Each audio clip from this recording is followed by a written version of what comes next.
All right, folks, welcome to another day with Mr. Flotis in the art classroom. Today we are making our parabolic curve. We are making the parabolic curve with string, and you can also call this string art as well. If you notice the back of this is going to be our what I call the ugly side, where it's just tape, and it doesn't matter if we make a mistake on this side. This is the artwork side where you want it to look nice and great. All right, so let's go ahead and get started. So we learned already how to draw from each line to each line, going through 1 through 1, 2 through 2, and so on. And now we're going to make it with our needle and thread. So a great, easy way to do this, to put your thread through, is to get a piece of paper, make a little taco, run it through like so, put it through what's called the eye of the needle. And there we go. See how easy that was? Run it all the way through. And you're going to make a knot. Let me show you how to make a knot, because you go ahead and don't run it all the way through, okay? Don't go through the middle of it. You don't need a double thread. Just go at the end of it so you have a little bit of access, a little bit of slack right here. So once you have this, go ahead and make a circle. So you have your circle. Run that little piece over and under, and we have our first knot, and you tie it pretty tight. When you are sewing, it is going to become loose, and all you have to do is just tighten it every time you go through one of these holes. All right, so let's go ahead and start our parabolic curve. So again, this side is our ugly side, the blank side is our pretty side. So we go through our first hole, hole number 1, and I run it all the way through. And if you're wondering how much string do I get or use, you're going to use arm length. So that's from your chest all the way down to the fingertips. Then I'm going to get tape, and I'm going to tape it down. Make sure to tape it away from the lines. That way it's not going to interfere while you're looking for the numbers. All right, so I went through 1. All right, so now we're going to go through 1 through the other side. So if you notice, it's 1 right there, and then 1 over here. If you go through 1 on this side, that's perfectly fine. Just don't go through 1 way over here, because it'll just be straight across. So we need to go a diagonal, 1 to 1, 1 to 1. So it doesn't matter which one you go through. I flip it over and I go through 1. Run it through. When you run it through, make sure that you kind of go a little bit slow, because you don't want this to become all wrinkled and tie into itself into a knot. And that does happen sometimes.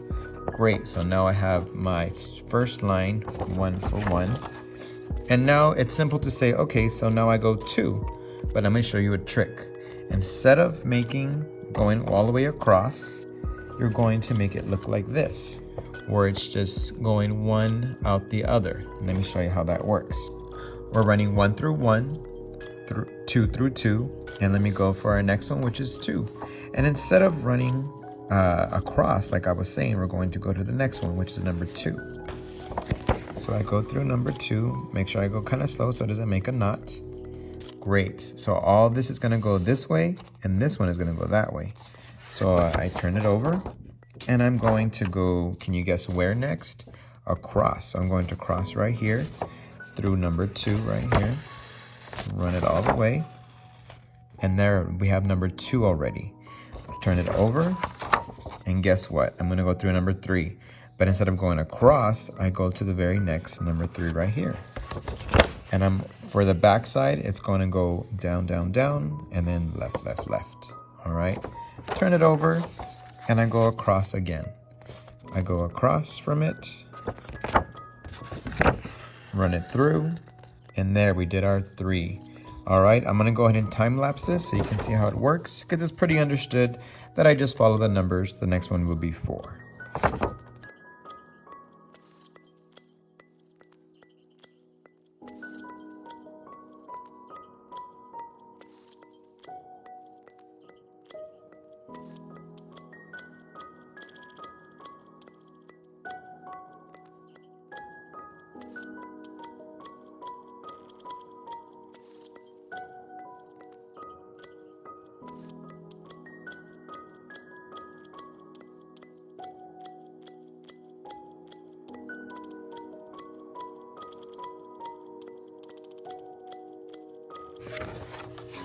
All right, folks, now I come to the end of my string.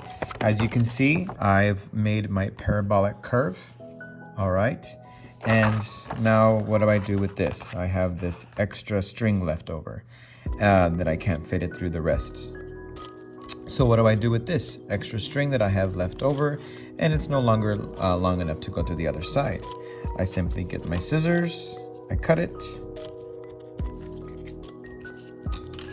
and go ahead and tape it down. And we're going to start all the process all over again. Even though I just have one more string left, you can get another one, or you can use the same color string. And you're wondering, okay, what do I do next after that? You still go through one and you follow the steps. And then you can go vice versa. What's going to happen is going to make this really cool parabolic star curve shape. All right, guys, quick tip. If for some reason that you are pulling too hard on the string and it tears a hole through here, all you have to do is get some tape and put the tape on the ugly side so you can keep it from not tearing so much, and that'll keep it from the string from moving. All right, guys, can't wait to see how they all come out.